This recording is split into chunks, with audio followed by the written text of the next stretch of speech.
kids getting educated today are already heavily dependent on AI, and it writes for them. This is a catastrophe. I don't agree with many of the opinions of the writer Lionel Shriver, but I think that regarding AI, she was pretty spot on. By the way, I recorded this at the Folio Literary Festival that happened last week at Óbidos in Portugal. Let's listen.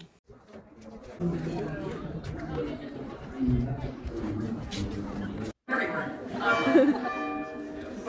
How long does this go on? It's 6. 6.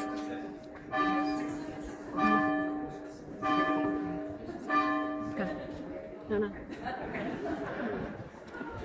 As I was saying, it worries me that too many people, even if they are readers, are less attuned to the quality of the prose, perhaps less attuned to people who actually write, and might be satisfied with the mediocre text that AI is capable of generating.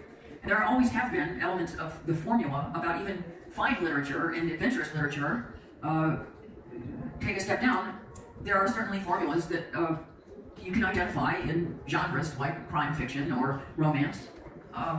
And I think that that AI is already capable of generating that stuff. I think, and it is no longer far-fetched that publishers might start just pressing a button because it's so cheap. It's basically free.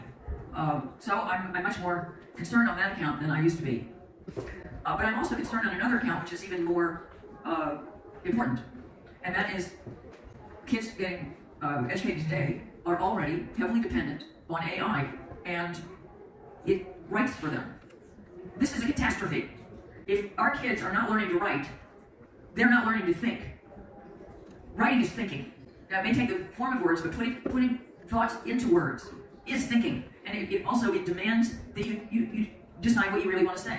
Thinking can be soft and vague, right? Floating. But if you put it into words, it can't be that way anymore. You have to actually take a stand and say something in particular. And that process of saying something in particular is thinking at its best. And language is obviously a wonderful route for creativity and joy and expression, and it's a wonderful tool. But if our kids don't learn to write, they are not really going to understand their own language. And they're by the way, not learning to write and not reading go hand in hand.